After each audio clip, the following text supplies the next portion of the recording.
Welcome to Tuesday Talks. I'm Seema Kumar. Over the past few months, we've brought you discussions on various health topics and cutting-edge technologies with just remarkable individuals. We've delved into what investors are seeking to fund and explored new treatments that are revolutionizing our approach to potential cures in the future. Before our new season begins in September, we wanted to take a look back at some of our most memorable guests. We had renowned Harvard professor George Church, who shared his insights on the rise of AI in drug development, and Maria Luisa Pineda, CEO of Envisagenics, on how AI is accelerating drug discovery today. We had Joe Schunkweiler, the COO of ARPA-H, giving us an inside look at the agency's pioneering work in accessible moonshot healthcare solutions, and who talked about their call to action on women's health research. Speaking of women's health, Dr. Elizabeth Garner focused on the lack of basic research in women's health, and Peter Navarro, one of Forbes' 30 Under 30 and Chief Scientific Officer of biotech company Evie, who talked about spearheading a women's healthcare revolution with an AI-powered vaginal healthcare platform based on a groundbreaking vaginal microbiome test. Well, one of the most amazing moments of the year was talking to CEO Matthew Maslin of Wondercraft, a resident of Cure, and watching Kevin, a patient, introduce us to the first ever personal human exoskeleton, a robotics technology that's transforming the lives of those who've lost their physical mobility. And of course, who could forget the valuable entrepreneurial tips provided by legendary scientist and entrepreneur Bill Hazeltine, and the equally legendary Esther Dyson, who brought us our favorite and best quotable quote ever. Enjoy these incredible interviews, and we'll see you again in September. It's so great to have all of you here, and we both kind of gravitated towards AI because I don't know about you all, but from Davos and JP Morgan to TED and every meeting I go, there's two letters that keep standing out, and that is AI. There's all this hype, all this hope, and on the one hand, humanoids are going to take over Earth and control us all. We're going to lose jobs, and then on the other hand, it's all about the concerns, the fears, and the inappropriate use of AI. But I think the fact of the matter is, I think many of you know, AI, and especially in drug discovery and in business, is not a new flavor of the month. I mean, it has been used, and it is being used in the here and now and today. And today, what we're going to learn from our panelists really is how, on a day-to-day basis, AI is really accelerating and driving drug discovery today, and what are the ways that it's going to transform the healthcare landscape for tomorrow, and what do we need to be looking out for? How do we take advantage of this opportunity? How do we create the right kinds of guardrails and governance, and to take advantage, but also address some of the concerns that society has? So with that, I am really pleased to welcome, and I'm going to ask each of the panelists to introduce themselves as we get into this conversation. Nice to have you with us, and I hope you can see us as well. We see you in 360-degree view. You are surrounding us all around the room on the video screen. So, your presence is well felt, as it should be. So thank you. Thank you for joining us. And then also here, I'm going to sit down now. George, can you say a few words about yourself? I mean, you need no introduction, but why not? Introduce yourself. So I'm a professor at Harvard and MIT. I have worked on new technologies, reading and writing DNA and so forth. And apropos of this tonight's discussion, I've co-founded 5 of my 48 co-foundings are on AI, machine learning for drug discovery. What are we doing right now with AI? And, a revolution is being promised, right? So is a revolution coming? And what are you doing yourself or in your companies or labs to make that promise of AI in drug discovery? The ones that are closest to present tense rather than future are the ones that have already spun out of our academic lab, and those would be, and each of the 5 companies has something moving towards clinical trials. So this would be Jura, Nabla, Manifold, Dino, and Shape Therapeutics.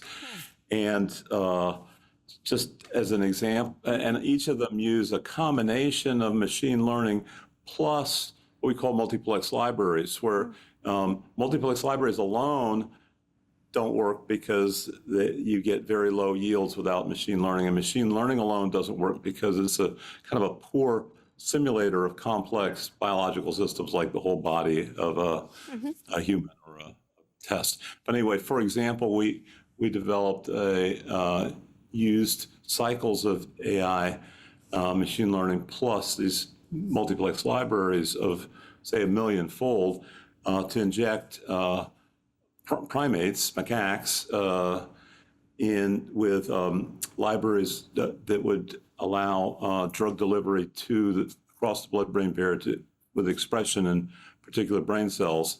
And that would, we improved 100-fold on the previous best in terms of targeting these brain cells, and 10x detargeting of unwanted migration to the liver. Yeah. So that's an. I don't know if you wanted a longer than that. That's the short. No. It was just like to have like real examples of the here and now, of what's happening and how AI is being used to accelerate drug discovery. So I think that example holds. And do you want to give an example from your? Yeah, we can. I think what we're trying to do now is actually give people real proof of concept of what we're doing in each of our companies. So people stop calling us hype. Because in reality, I've been building my company for 10 years now, but it's accelerated. I'll give you like a dry lab and a wet lab example. The dry lab, when we started and we spun out of Cold Spring Harbor, first they used to charge me energy units because they used to have servers and they charged me energy units to analyze a genome. And we used to do from a genome analysis perspective, around 8 to 10 weeks to analyze one genome. Right now at my company on the cloud with high performance computing, with machine learning and all the AI and all the platform that we have built, we can analyze 2,000 full transcriptomes in under 2 hours. So 2,000 patients, full transcriptomes in under 2 hours. So that's what machine learning and AI and all these tech could really help out. If we didn't do that and engineered and work with Microsoft and Google and AWS over the years, plus work with machine learning, we wouldn't have been able to do this. That's just in the dry lab.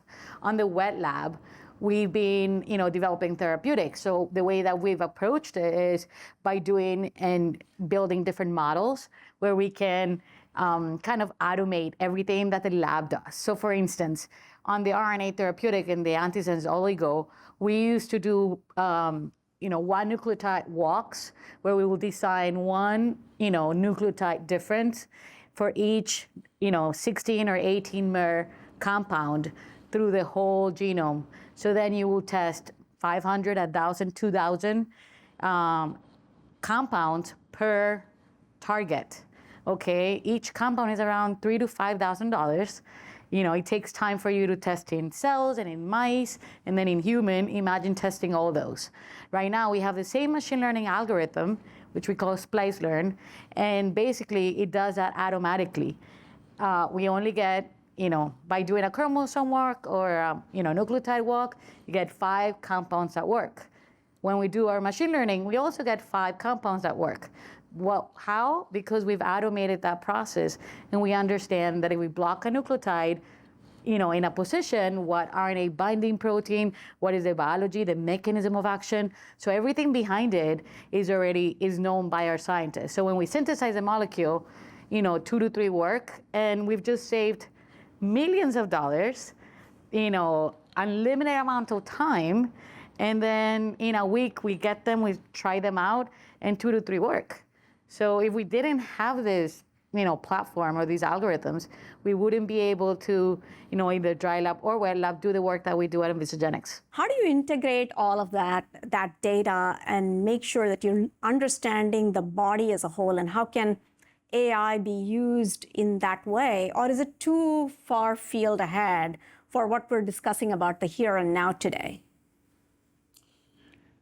Well, I gave my best example of the here and now, which is protein design, drug discovery. But what you ask about, I think, has an interesting limitation, which is that there are certainly a lot of data, but very little of it's integrated. You have very few examples where you have a person with all of the medical records and genomics and omics that you might expect in a clinic today or in the near future, available as an integrated unit. So usually it's spread out where you'll say, this is the allele frequency in this population, cases and controls.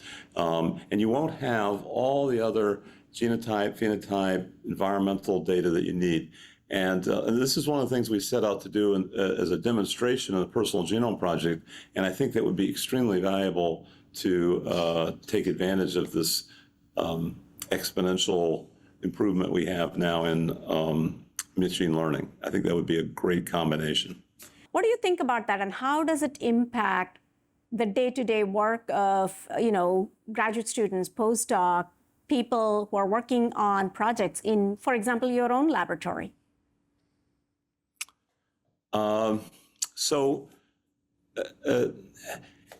If we can, it's hard to talk about where AlphaFold and other tools are going. So I'll talk about where they've been. When AlphaFold be compared to large language models focused on the sequence rather than the 3D structure, AlphaFold does satisfy the 50-year holy grail search for folding, but it can't. The fold can't tell you the function that easily. So, for example, if you substitute a serine for an alanine in the middle of a serine protease, it will fold to high precision, but it won't be catalytic. And so you either need the large language model without the 3D structure, or maybe put the two together. But it really, truly, both categories, the protein design that's focused on function and the protein structure, which you can, I think, increasingly has been the necessary for finding docking of small molecules and so forth. I think it's just an amazing time. But what do you predict, and what do you expect to see in the next few years? Let's say 5 years, 10 years.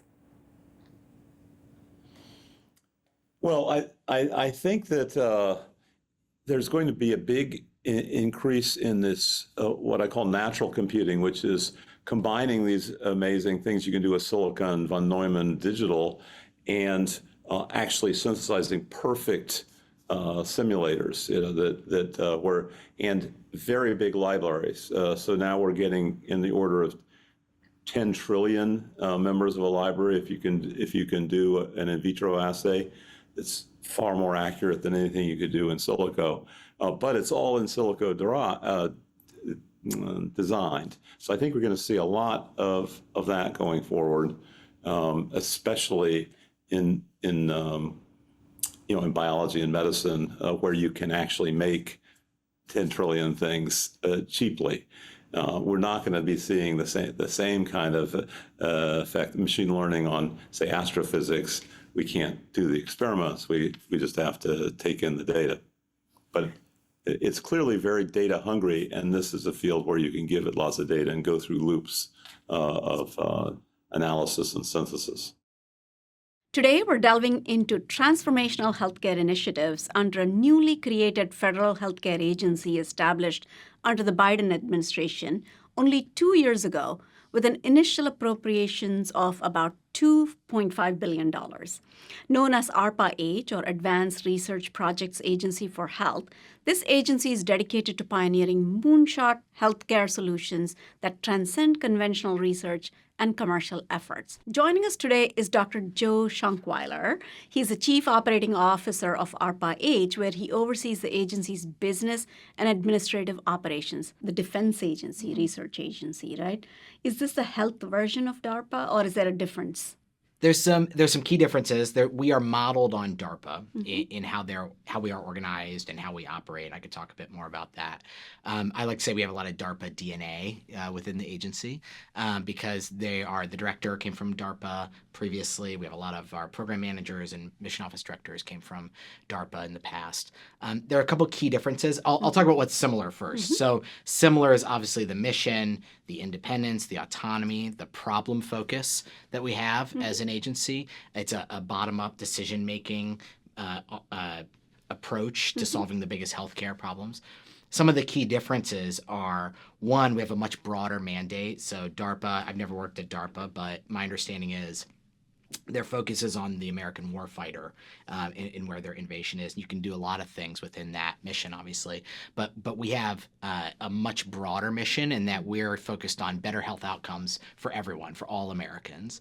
And we don't have a built-in go-to-market, so to speak. How are you all deciding, what projects to support? Because it just seems so vast, the problem that we need to solve in healthcare. Yeah, it's humbling to have such a broad mission. One of the things we look at is we have 4 mission areas. So these take the form of 4 offices that focus on particular areas. And they're really broad. You can imagine many, many different healthcare, life science innovations and challenges fitting into those offices. But it gives you a flavor of how we are organizing the universe.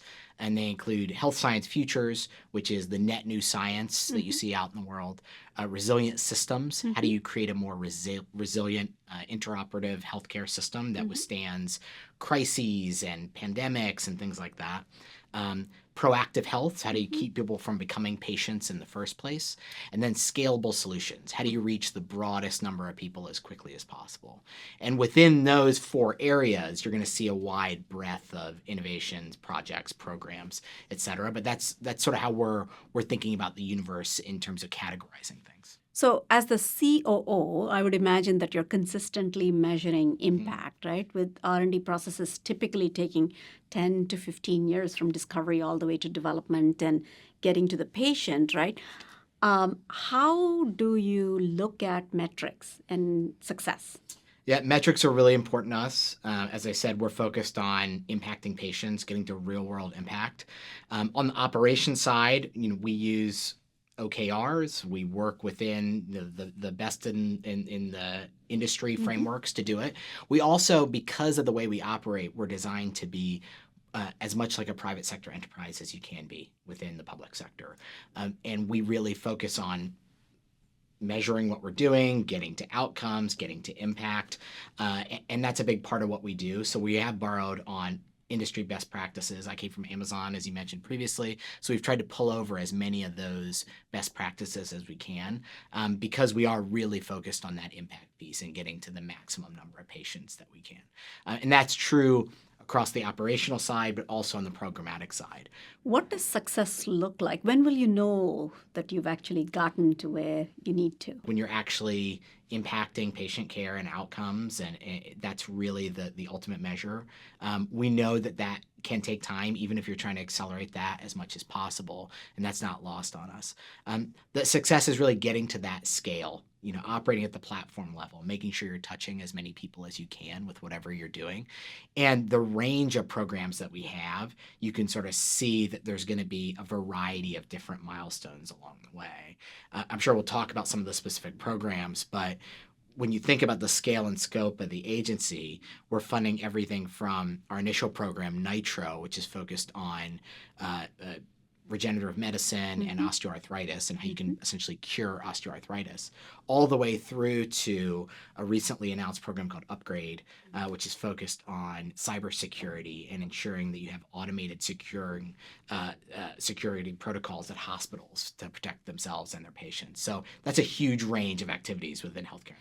Recently, there's been a lot of focus on women's health and research on women's health and putting a particular focus on women and their health. And differences, the sex differences in male versus female for the same diseases, right? And then the latest initiative that was announced by the White House, right?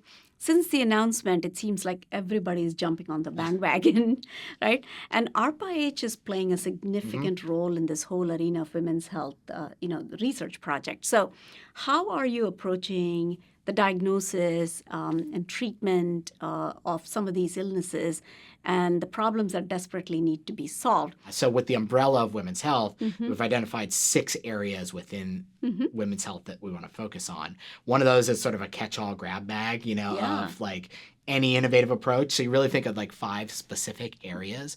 And these are things like women's health at home and objective measures of chronic pain.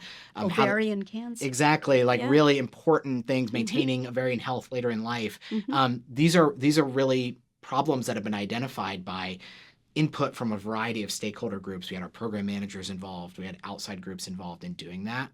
And we're about to head into the pitch phase for that in the next couple of weeks, and then into the award phase, I believe, in the fall. But it's been amazing to see the response from the community about the opportunity of highlighting this. And it's $100 million that's been allocated to do it. So it's a sizable amount to fund this. But it really is both a great view into this problem focus, but also getting to real world impact in what we're doing. And we're really excited to see it all come together. But it's sort of a microcosm of a lot of the ways that we've been trying to operate. You said the reason scientists were able to work on HIV was because there was already a huge investment in cancer. Can you explain this? And it's an example of a lot of firsts, right? Well, it's not, as you said, it's not over. But it's been a wonderful story in a way. It came and a lot of people had it, especially in New York City. A whole generation of our creative talent died. Yeah. It was pretty devastating. But my ability to contribute scientifically came from something called the Special Virus Cancer Program. And I was talking to somebody about that program, and a lot of the government infrastructure work, basically my whole career was made possible because there was NIH funding for young scientists. And particularly when the idea was we're going to cure cancer with a vaccine. Cancer is caused by viruses. And although that didn't turn out to be entirely true, it started a whole field where we had the expertise. So when I was first working on HTLV1, on retroviruses, and then when HIV came along, I thought, oh, this probably is it. But I can tell you, before there was money, government money to work on it, it was not an interesting problem. Some people, all of you know very well, where I gave one of my best postdocs, I said, will you hire him as a professor? And said, AIDS is not a problem we're interested in. It's not an interesting problem. Why? There was no money. The moment there was money, it became a very interesting problem, and people began to fight. That was a real lesson for me. If you put money, they will come. Okay, and what then happened is I also realized it was more than that. It was a social problem.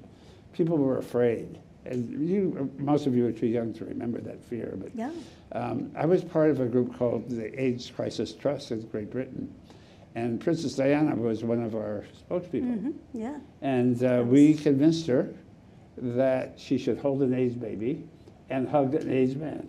And you probably remember those images. Yes. That changed Very AIDS, well. believe it or not, around the world. That one, maybe Yeah. as much as science did. We now have a lot of drugs, and we have some that work really well, like one drug can protect you from getting infected for maybe 6 months. But there's a great interaction between science and the public. The healthcare system is not only important to have drugs that are affordable, it's got to be accessible. Yes. And unfortunately, in our country, we have great disparities in healthcare access. And a friend of mine who ran a big hospital system in India summarized it this way. He said, governments look at healthcare as a responsibility. The private sector looks at it as an opportunity. Okay, now we're a special piece of the healthcare industry. We're a small little piece up here in biotech. Okay, we're not the pharma companies, which are themselves a small piece of healthcare. The real cost of healthcare are healthcare delivery. That is the huge cost. And we haven't unfortunately yet in the United States. In a recent Scientific American article, you wrote that the critical difference between COVID-19 and AIDS is both are terrible diseases, is that COVID-19 can actually be controlled by public health means. What did you mean by that, and why does it continue to be difficult with HIV/AIDS? First of all, sexual behavior is among the hardest types of behavior to control in human beings. You know that? I know that. Think of yourself. We all know that sexual behavior is very hard to change. And I think that's one reason for it. And the second thing is, it's transmitted in a silent form. Mm-hmm. And it would take 10 years to die. Yeah. And when you get it at first, it's just like an infection. Oh, I've got an infection. Get over it. But 5 years later, it's a terrible disease, and it's much more lethal than most other diseases. If untreated, it's 98% lethal. Yeah. Doesn't kill everybody, but kills most people. And what other disease do you know that's so lethal? Almost none.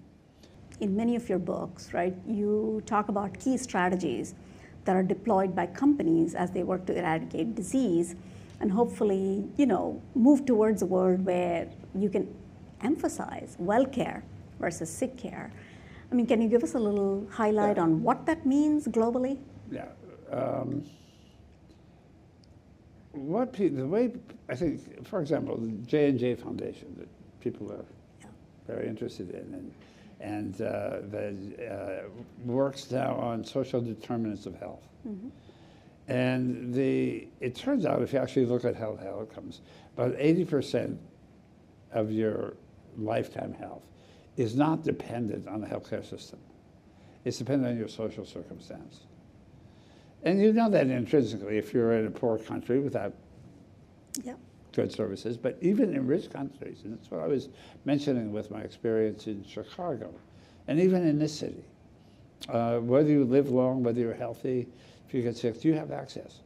And for me, what I tell my friends, the difference between me and not knowing me is 6 hours or 6 months of wait time to see the right doctor. And even then, you might not see the right doctor. Mm-hmm. So even for people who are knowledgeable and well-educated and are wealthy, you might not even get the best care you need. We have a very, very complex system. And if you're not socially connected, you can't get to the right place. And sometimes you will die because you're not being treated properly. And so that's part of what we're talking about. Yeah. And there are, one of the things my foundation does is talks to, insofar as we can, government leaders to deliver health care for everybody. So tell me why studying the vaginal microbiome is so important to women's health outcomes. Yeah, I think there's two main reasons we started with the vaginal microbiome. I think the first is that vaginal discomfort is the leading reason women seek healthcare advice, and 90% of those cases can be attributed to the vaginal microbiome. That's when you see things like bacterial vaginosis, yeast infections, and so much more. And yet, being so prevalent, the standard of care is not where it needs to be, right? When women go to the doctor, they're more likely to get misdiagnosed than correctly diagnosed. And even when they're correctly diagnosed, they're more likely to recur than to get better. And so the vaginal microbiome plays such a key role in a condition that women are suffering with today and seeking medical advice and not getting the care that they need to. And then the second piece of it is that novel research has started to point out to the crucial role that the vaginal microbiome plays in the female healthcare system that's, beyond the vagina, right? Tell me, what is the technology? What is it that you test for, and how this helps women understand more about their health? Yeah, so before we built, prescriptions and care on the health coaching side, we started with just the test. We started with the idea of, there's all of these advances in sequencing technology, yet women are still going to the doctor, and the diagnostic criteria is symptom-based, right? Which is incredibly frustrating because we see with PCR testing, we see then 16S testing, and now we have whole genome sequencing, we have RNA sequencing. We can tell exactly what bacteria is causing the symptoms, yet we choose to smell a swab or use pH, which are very crude metrics. And so we started with the test and we started really educating women and proving, science backed of this is what we understand, this is what we don't understand. And then we would tell, women, go to the doctor and take these test results and take these papers, these are the new treatments that they should be using, or this is what they should be looking at. And we started realizing that we were putting women back into a healthcare system that has been previously ignoring them or not being able to treat them. And so we started thinking, can we use all of the data that we now have to basically find much more specific signatures of BV, right? So right now, women are going to the doctor, and when they get diagnosed with something as overly simplified as BV, they don't get better because there's no treatments. And so we looked into our data and we started stratifying what is now known as vaginitis into over 70 different cohorts and of what bacteria is present, is someone in menopause or not. So we really started looking at the whole body and how does that affect how we should treat them and how we should follow up the patient who is at risk for high recurrence, who's not. I have a question for you. As a female founder, do you think that there haven't been enough female founders, hence the dearth or even exposure or even a personal lived experience of what it feels like to be a woman and deal with the problems they're dealing with? Yeah, I would say, I think it's inevitable. My biggest frustration probably as a female founder, especially in women's health, is that I know deep in my heart that I am solving a problem that is very pervasive, very relevant, is affecting so many women, yet, the healthcare system is so deeply flawed and seemingly unchangeable that no one has taken the time or has put in the effort to solve this problem. And so there hasn't been enough awareness, right? And so I think as a female founder, you have to create awareness, you have to market the problem at the same time that you're solving it and doing a lot of education on the investor side. And so I think it's just extra work that we have to do, but of course it's worth it in the end. But yeah, I think there's definitely been some bumps in the road, but we've been very lucky in many ways. On that great note, I wanted to ask you, what do you see the future of women's healthcare? I mean, how do you envision yourself contributing to that vision? Because there's a larger vision. Yes, there is a lot to do. I think my goal with Evie is to, one, no longer have syndrome be attached to anything in women's health, right? We need to understand exactly what are the mechanisms of action, what is the right diagnostic, how can we really characterize disease so that we understand how to treat it. And I think, right now we're doing maybe the pap smear every 3 years and then the mammogram.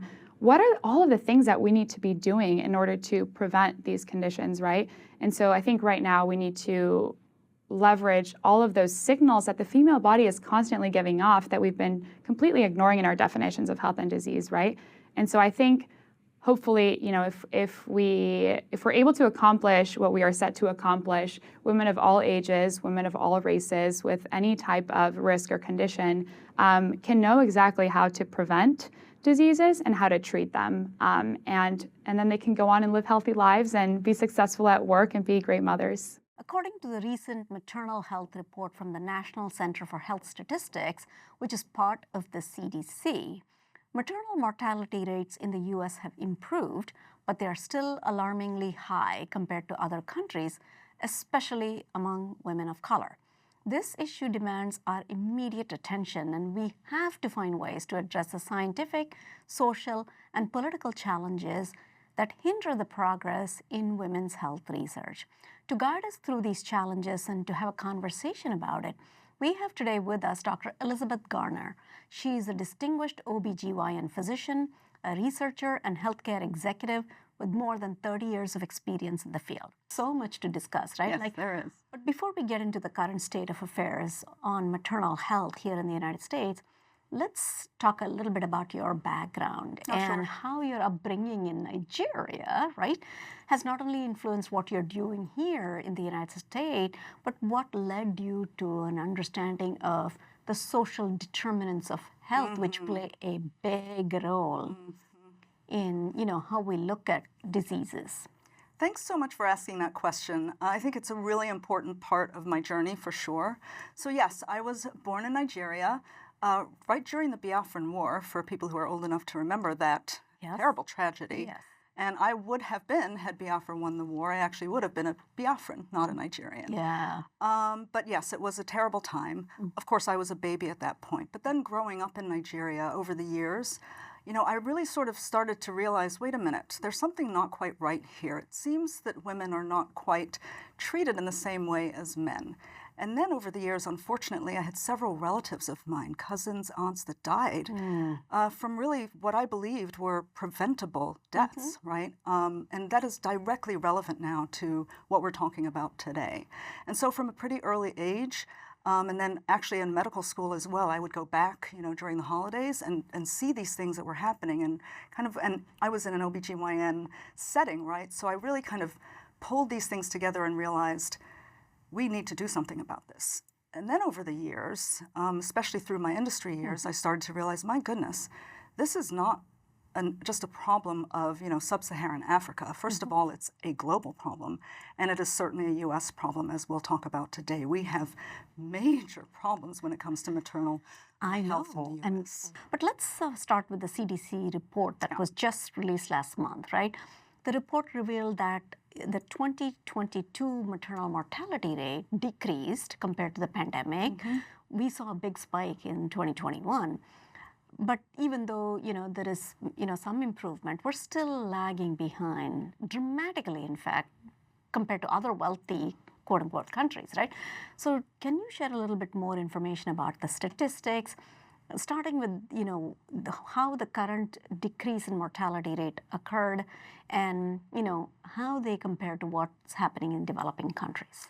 Sure. So why don't we start with developing countries, since we were already talking about the global situation. So for sure, the U.S., as it compares to, say, high-income countries, does not look that great, actually. So if you look at some of the really sort of the best in the world, it's really sort of the Norwegian countries, Sweden, Denmark, who have less than 10, sort of 1 to 3 women who die per 100,000, and that's how we count this, deaths per 100,000 live births, right? So those are very low numbers.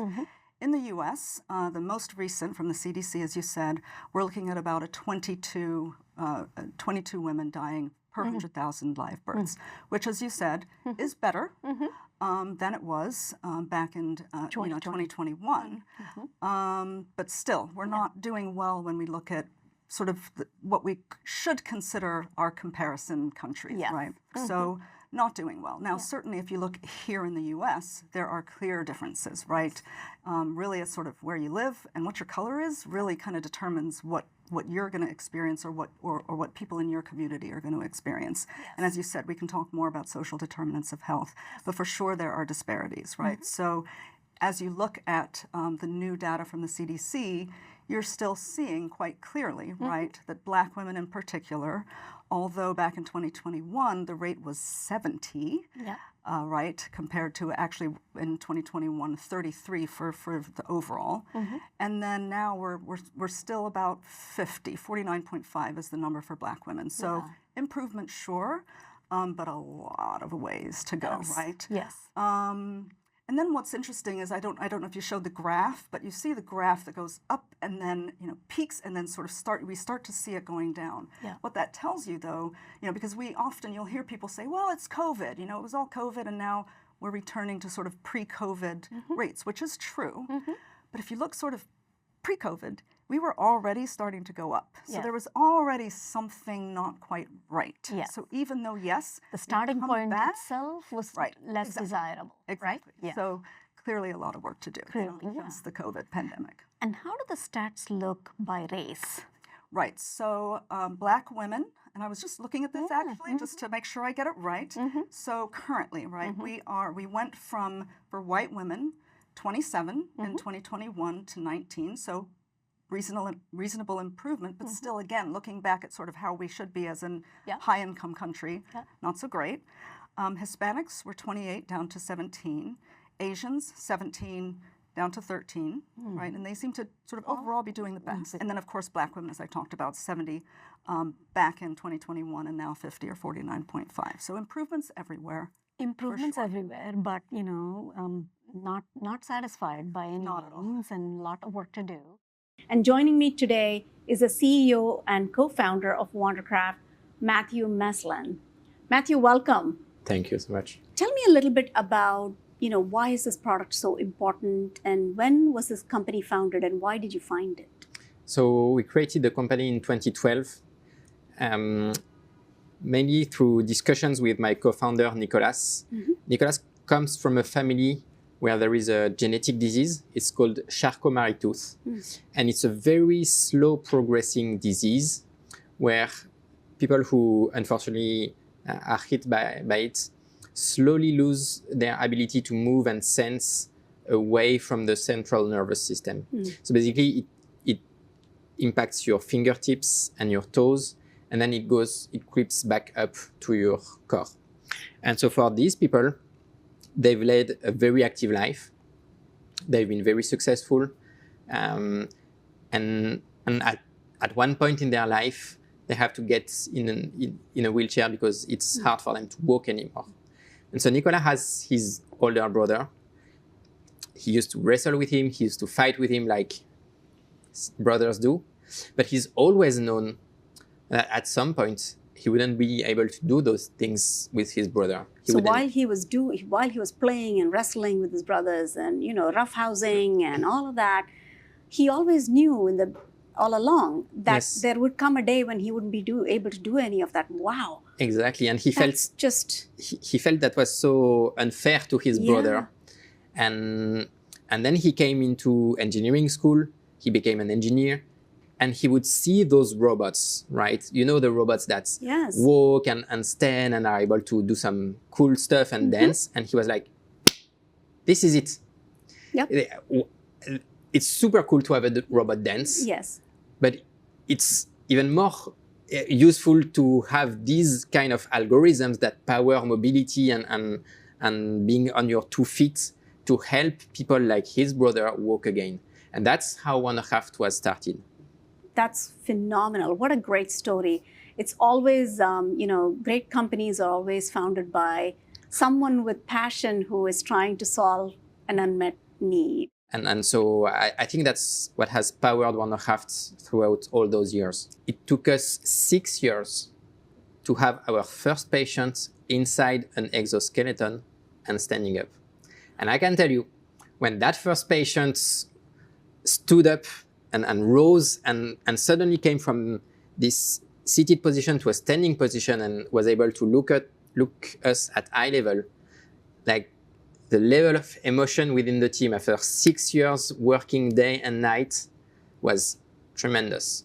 So the reason for that is walking is one of the biggest challenge for robotics, and because it is so hard. Actually, being a biped animal like humans are is something pretty rare. Now, you mentioned the word exoskeleton. I think those of us who have been those of us who are sort of familiar with the term may be familiar with it. But for those who may not be, explain what an exoskeleton is. Yes. So you see, it's a structure that you will wear.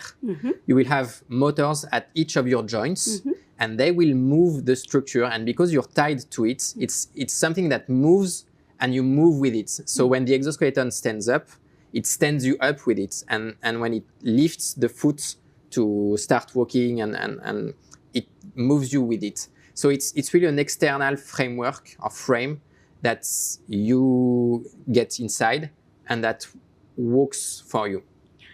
That's fabulous. So you could potentially, I want to explain, some examples, right? So let's say somebody is wheelchair bound. Yes. They can then be trained using this exoskeleton to learn to stand up again. Yes. And walk again. Exactly. Right? So the way it works is you would transfer from your wheelchair to the exoskeleton. You would put the tie-on system, and then you've got this interface which is super intuitive, where when you move your upper body or your head, for people who can't move their upper body, you're going to signify to the exoskeleton what you want to do. So depending on the motion of your upper body, the exoskeleton is going to understand what you mean it to do, and it will do it for you. And the beauty of it is that it's so intuitive that people come, they get inside the device, in 5 minutes, they are up and walking. And we've never had anyone who wasn't able to walk with the exoskeleton the very first time he got inside it. So of course, with time, you get better. But training in itself is really, really facilitated by the fact that you have this super intuitive interface and that you have algorithms that master your balance and that make sure that you are not going to fall in the device. That's why we are working with the whole physical therapy world. So PM&R doctor, physiotherapists, occupational therapists, like the whole world of physical therapy, we are working with them to show how this device can impact the lives of those of us who are wheelchair bound or who want or need rehabilitation. And it's something that doesn't seem like maybe for some of us, a lot of people, but it actually is a tremendous amount of people. Just in the US, you got 6 million people with a stroke, 300,000 people with spinal cord injury, 1 million people with multiple sclerosis. And I could go on and on about the number of people that this technology can help. Yeah. So tell us about this product. It's called Atalante, right? And you worked with the Kessler Foundation and got, the first FDA approval. Is this the first ever? So it's the first self-stabilized hands-free exoskeleton to be approved by the FDA on the US market. So we worked super hard with it. It's got 12 degrees of freedom, so it's really going to move your hips, move your knees, and very differentiated from other products. It's also going to work at your ankle level, which is key to providing balance because a large part of balance actually goes down at the ankle level. So we've got all these degrees of freedom and motion that allow us to emulate an anthropomorphic walk and gait pattern. And this is what interested people like the Kessler Foundation. So you've done the description so well, and I can imagine it now. But, as they say, a picture or a video speaks more, than 1,000 words. So why don't we watch the video? Can we roll the video to see what that looks like? Let's do it.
So we're talking about the next generation, the young and aspiring journalists, investors, community leaders.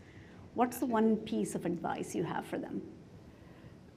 Always, well, I have several, but number one is my signature, always make new mistakes. Second is always be asking questions. And third, never take a job for which you are already qualified. And there's a qualification to that because, again, you have to be pretty privileged to do that, to get someone to invest in you. But it really is the best way to learn. That's fabulous advice. The last one especially. Thank you, Esther. It's just been a real pleasure. Thank you for joining. And please come back next week. We will see you again for another Tuesday Talk. Thank you all.